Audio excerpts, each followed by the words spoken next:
Assalamualaikum warahmatullahi wabarakatuh. Kembali lagi bertemu bersama saya Cendekiawan dalam pelajaran ilmu pengetahuan sosial. Hari ini kita akan kembali belajar IPS tentang ekonomi agrikultural. Silakan buka bukunya bab 3.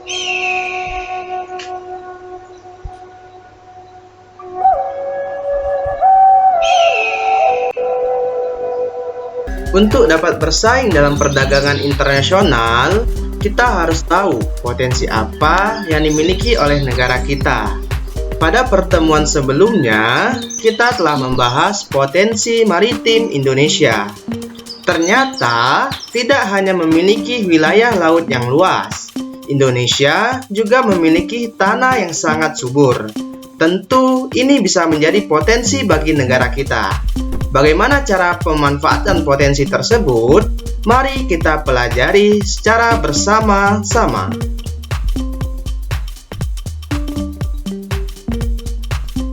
Apakah kalian sudah pernah mendengar kata agrikultur sebelumnya? Jika belum, agrikultur merupakan pemanfaatan sumber daya alam hayati untuk menghasilkan bahan makanan, bahan industri, dan sumber energi. Jadi, kata kuncinya adalah pemanfaatan sumber daya hayati. Sekarang, apa itu sumber daya hayati? Sumber daya hayati adalah sumber daya alam yang berasal dari makhluk hidup, baik itu tumbuhan maupun hewan. Saya ulangi, sumber daya hayati adalah sumber daya alam yang berasal dari makhluk hidup, baik itu tumbuhan maupun hewan. Sekarang di sini terdapat ayam. Kemudian di sini ada sapi. Di kanan dan kiri terdapat berbagai jenis tanaman. Ada sawi, labu, tomat, dan wortel. Nah, berbagai jenis tanaman dan hewan tersebut dikatakan sebagai sumber daya alam hayati. Berbagai jenis sumber daya hayati itu kemudian diolah menjadi bahan makanan, menjadi bahan industri, dan menjadi sumber energi.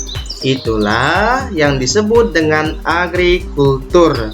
Jadi, agrikultur itu adalah pengolahan sumber daya alam hayati menjadi bahan makanan, bahan industri, dan sumber energi. Selanjutnya, bagaimana cara pengolahannya? Mari kita pelajari. Pertama, pengolahan sumber daya hayati menjadi makanan. Nah, ini ada ibu sedang memasak makanan di dapur. Coba kita perhatikan. Di atas meja itu terdapat tomat, paprika, bawang, dan ayam. Nah, berbagai jenis itu disebut dengan sumber daya hayati. Nah, sumber daya hayati itu kemudian diolah, dimasak oleh ibu menjadi sup, menjadi ayam panggang. Itulah proses pengolahan sumber daya hayati menjadi makanan. Kedua, pengolahan sumber daya hayati menjadi bahan industri. Baiklah, sekarang kita sedang berada di kebun karet. Kebun karet merupakan sumber daya alam hayati.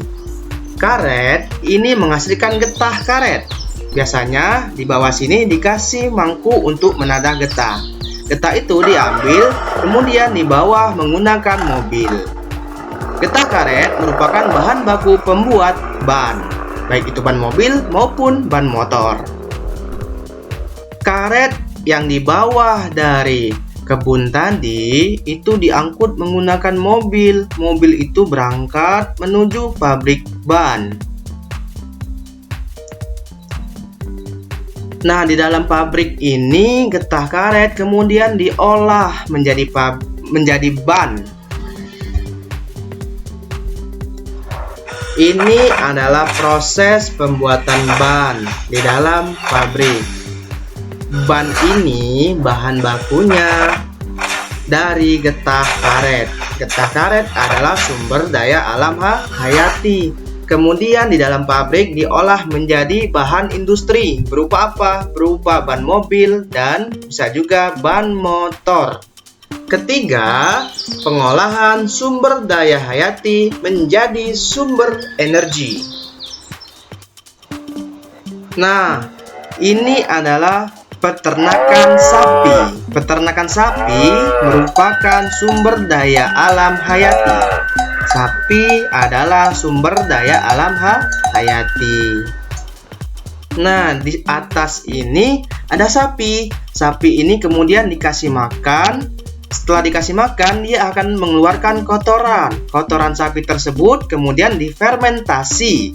Nah, hasil fermentasi itu bisa menghasilkan pupuk kandang, bisa juga menghasilkan listrik, dan juga bisa menghasilkan api yang bisa dimanfaatkan untuk gas untuk memasak makanan.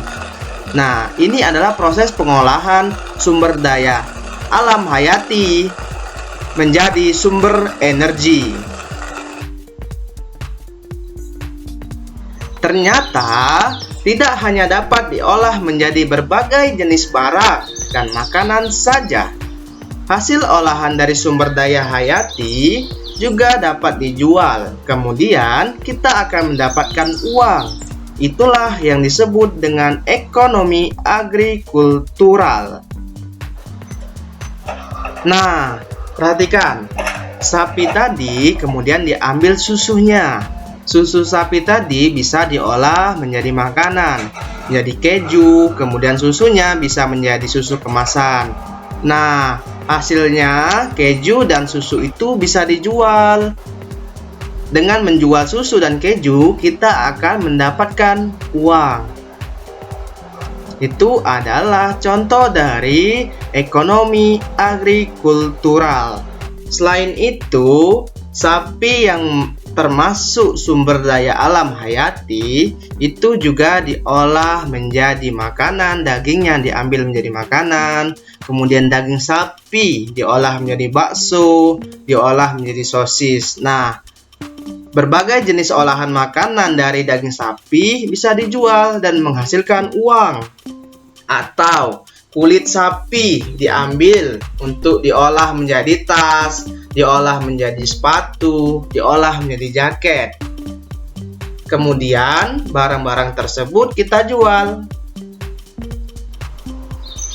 Jadi kesimpulannya anak-anak, bahwa ekonomi agrikultural juga dapat menghasilkan uang. Jika kita menjalankan ekonomi agrikultural dengan tekun, tentu kita akan menjadi suatu pekerjaan yang menguntungkan bagi kita.